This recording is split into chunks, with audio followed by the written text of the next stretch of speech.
یہ کہا گیا کہ افواج پاکستان کمزور ہو چکی ہے اور پھر راتوں رات افغانستان کی سرزمین سے ایک اور خوفناک حملہ پاکستان پر کیا جاتا ہے، اور پاکستان کے اندر سے ہی آواز آ گئی ہے کہ افغان پناہ گزینوں کو نہیں بھیجا جائے گا، اور افواج پاکستان نے بھی جواب دیا ہے۔ یہ تمام وہ خبریں ہیں جو کہ آج کے اس ویلاگ میں آپ کے سامنے رکھیں گے۔ السلام علیکم، آج تاریخ ہے 4 سپٹمبر 2025 اور میں ہوں رضا عباس۔ آپ سے درخواست کہ ویڈیو کو لائک اور چینل کو سبسکرائب ضرور کیجیے گا۔ تو معاملہ یہ ہے کہ بی بی سی کو انٹرویو دیتے ہوئے افغانستان کے وزیر دفاع ملا یعقوب، جو کہ ملا عمر کے بیٹے ہیں، جب ان سے یہ سوال پوچھا گیا کہ پاکستان کی جانب سے بارہا ان تحفظات کا اظہار کیا جاتا ہے کہ افغانستان کی سرزمین پاکستان کے خلاف استعمال ہوتی ہے، تو اس کے اوپر آپ کیا کہیں گے؟ تو اس کے جواب میں انہوں نے کہا کہ یہ دراصل پاکستان کی فوج کمزور ہے، پاکستان کی سیکیورٹی کمزور ہے، اسی لیے وہ بڑی آسانی کے ساتھ ہمارے پر الزام لگا دیتے ہیں، جبکہ افغانستان کی سرزمین میں نہ ہی کوئی ایسی تنظیم کا وجود ہے اور نہ ہی افغانستان کی سرزمین پاکستان کے خلاف استعمال ہوتی ہے۔ اب یہ اس حد تک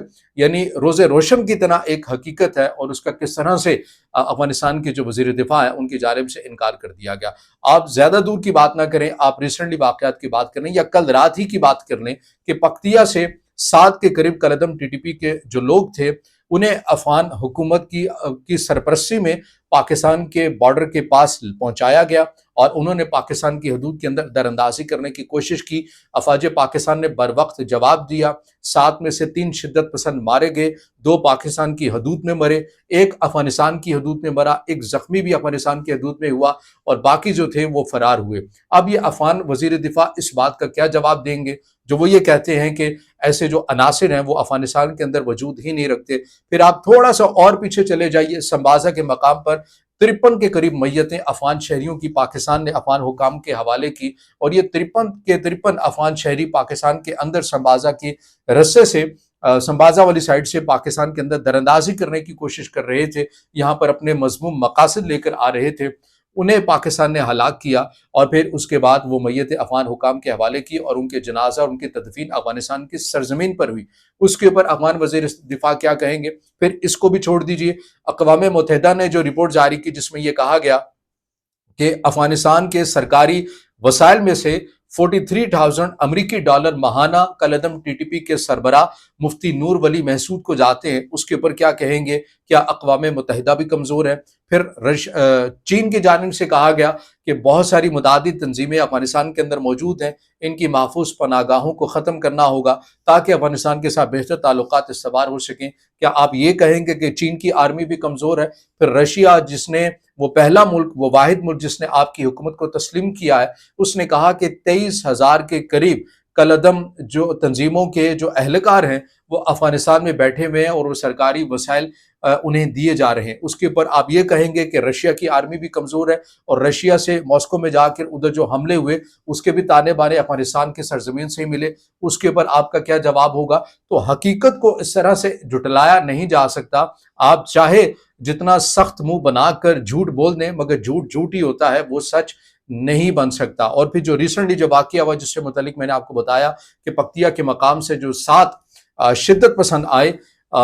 انہیں جو افواج پاکستان کی جانب سے نشانہ بنایا گیا اور ان کے ارادوں کو ناکام کیا گیا، اس کے اوپر وہ کیا جواب دیں گے؟ بہرحال اگر آپ یہ کہیں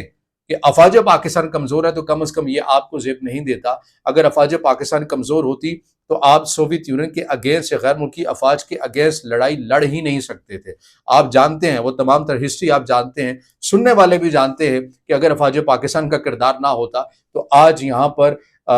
جنگوں کا جو تسلسل ہے وہ ہمیشہ قائم و دائم ہی رہتا، اور غیر ملکی افواج یہاں پر مسلسل رہتی اگر آپ کو افواج پاکستان کی سپورٹ حاصل نہ ہوتی اور اگر افواج پاکستان کمزور ہوتی۔ بہرحال دوسری خبر کے اوپر ہم بات کریں گے، اور وہ خبر یہ ہے کہ افغان پناہ گزینوں کو نہ بھیجنے کی جو بات ہے وہ کیا کی گئی ہے اور کس نے کی ہے؟ پاکستان تحریک انصاف کی حکومت، خیبر پختونخوا کی حکومت، ان کی جانب سے جو خیبر پختونخوا حکومت کے ترجمان ہیں بیرسٹر سیف، ان کی جانب سے یہ سٹیٹمنٹ سامنے آئی ہے کہ ہم یہ کہہ رہے ہیں کہ افغان پناہ گزینوں کو نہ بھیجا جائے۔ کیوں نہ بھیجا جائے؟ اس لیے نہ بھیجا جائے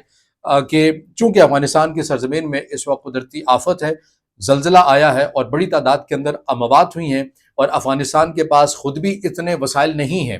اور پھر اتنی بڑی تعداد کے اندر ہم ان کے شہری انہیں واپس بھجوائیں گے تو ان کے لیے ایک مشکل مرحلہ ہو جائے گا۔ تو لہٰذا یہ چاہیے کہ وفاق جو ہے وہ اس فیصلے کو ریورس کرے، اور فی الحال یہ فیصلہ جو ہے یہ سسپینڈ کر دیا جائے، معطل کر دیا جائے۔ اب دنیا کے اندر قدرتی آفات تو ہر جگہ ہی آتی ہیں، کیا اس سے سسٹم رک جایا کرتے ہیں؟ میرا نہیں خیال کہ سسٹم رک جایا کرتے ہیں۔ ٹرکی کی اگزامپل ہمارے سامنے ہے، یورپ کے اندر کی اگزامپل ہمارے سامنے ہے، آسٹریلیا نیوزی لینڈ کی صورتحال ابھی آپ جا کر پڑھ لیں کہ غیر ملکی جو شہری ہیں ان کے اگینسٹ کیسے کیسے احتجاج ہو رہے ہیں، حالانکہ ان میں بہت سارے ایسے لوگ ہیں جو لیگل آئے ہیں مگر اس کے باوجود احتجاج ریکارڈ کیے جا رہے ہیں۔ پھر اس کے بعد آپ قدرتی آفت کی بات کریں تو پاکستان کے اندر بھی قدرتی آفت ہے، پنجاب کے اندر بہت بڑے پیمانے کے اوپر سیلاب ہے جہاں پر لوگوں کا جانی مالی نقصان ہوا ہے، لوگوں کی پوری زندگی بھر کی جو جمع پونجی ہے وہ ضائع ہو چکی ہے، مگر اس کے باوجود بھی زندگی جاری و ساری ہے، سسٹم آپ کو چلتا ہوا نظر آتا ہے۔ اب یہ کہنا کہ اس وجہ سے اگر افغان پناہ گزینوں کو روکنا ہے انسانیت کی بنیاد کے اوپر آپ کہیں ٹھیک ہے، خوش آئند بات ہے، مگر ریاست کے نظام اس طرح نہیں چلا کرتے کہ آپ وقتی طور کے اوپر ان فیصلوں کو سسپینڈ کر دیں، کیونکہ یہ ایک انتہائی مشکل فیصلہ تھا کہ افغان شہریوں کو ان کے ملک میں بھیجنا، اور پاکستان نے واپس آنے کے اوپر کوئی پابندی بھی نہیں لگائی ہے۔ پاکستان نے یہ کہا ہے کہ آپ جائیے، اپنے ملک میں جائیے، باقاعدہ ڈاکومنٹیشن ویزا پاسپورٹ کے ذریعے آپ آ جائیے، آپ کو ویلکم کہا جائے گا، آپ کی جو جائیداد املاک جو بھی چیزیں ہیں اسے ٹیکس نیٹ کے اندر شامل کر لیا جائے، کوئی ایسا مسئلہ نہیں ہے۔ لیکن بیرسٹر صاحب کو یہ معلوم ہونا چاہیے کہ کوئی بھی ریاست اس چیز کو برداشت ہی نہیں کر سکتی کہ ایک ایسا ایلیمنٹ، یعنی ایک کوئی ایسا، میں ایگزامپل کے طور پر کہہ رہا ہوں کہ ایک ایسا شہری ہے وہ کسی ملک میں رہ رہا ہے اور اس کا کوئی ریکارڈ بھی نہیں ہے، تو وہ تو اس ریاست کی معیشت کے لیے، اس ریاست کی سیکیورٹی کے لیے ایک تھریٹ بن جاتا ہے۔ مگر بیرسٹر صاحب اور خیبر پختونخوا کی جو حکومت ہے وہ مسلسل افغان پناہ گزینوں کو واپس بھیجنے سے متعلق لچک دکھاتی بھی آپ کو نظر آتی ہے، اور وہ وفاق کی پالیسی کے ساتھ ہم آہنگ نظر نہیں آتی، اور یہی وہ وجہ ہے کہ بہت بڑی رکاوٹ بھی بنتی ہوئی نظر آتی ہے۔ اس میں ایک اور چیز بھی ہوئی ہے جو قدرتی آفت جس بنا کے اوپر آپ یہ کہہ رہے ہیں، پاکستان نے بھی وفاقی سطح کے اوپر بھی ان کے ساتھ ہمدردی کا اظہار کیا ہے، بلکہ وفاق کی جانب سے امداد بھی بھجوائی گی افغانستان میں، اور افغانستان نے جو وفاق کی بھیجی ہوئی امداد تھی جو ٹرک سے، انہیں واپس بھیج دیا، انہیں لینے سے انکار کر دیا۔ لیکن جو خیبر پختونخوا کی حکومت نے امدادی سامان جو ٹرکس بھجوائے تھے انہیں افغان حکومت کی جانب سے تسلیم کر لیا گیا۔ تو یہ جو دوغلی پالیسی ہے افغان حکومت کی، اور پھر پاکستان کے وفاق کے ساتھ ایسا رویہ رکھنا اور ایک صوبے کی حکومت کا امدادی سامان لے لینا، تو یہ در حقیقت وہ یہ پیغام یہ دینا شاید چاہ رہے ہیں کہ وفاق ایک علیحدہ، یعنی پاکستان وفاق سے آگے آگے ایک علیحدہ ملک ہے اور خیبر پختونخوا جو ہے وہ ایک علیحدہ ملک ہے۔ تو خیبر پختونخوا حکومت کو بھی اپنے اوپر ایک نظر ثانی کرنی چاہیے، وفاق کے ساتھ اپنی پالیسی کو ہم آہنگ کرنا ہے۔ جہاں پر خارجہ پالیسی کی بات آئے گی وہاں پر صوبائی حکومت سنگل کیپیسٹی کے اندر کچھ بھی نہیں کر سکتی۔ لیکن دیکھنا یہ ہے کہ اب وفاق اس بات کا جواب کیسے دیتا ہے، اور اس کے اوپر جو خیبر پختونخوا کی جو حکومت ہے اس کی پالیسی کو ریورس کیسے کیا جاتا ہے، یا جو بیرسٹر صاحب کی جانب سے وفاق سے کہا گیا ہے کہ اس فیصلے کو سسپینڈ کیا جائے، اب وہ کیا جاتا ہے یا نہیں کیا جاتا۔ بہرحال اس سے جڑی جو بھی اپڈیٹس ہوں گی آپ کے سامنے رکھیں گے۔ اگر آپ سمجھتے ہیں کہ ویڈیو معلوماتی ہے پھر اسے ضرور لائک بھی کیجیے گا۔ اس سے جڑا کوئی سوال یا رائے آپ دینا چاہیں تو ضرور آپ نے کمنٹ میں دینی ہے، اور چینل کو سبسکرائب بھی کریں۔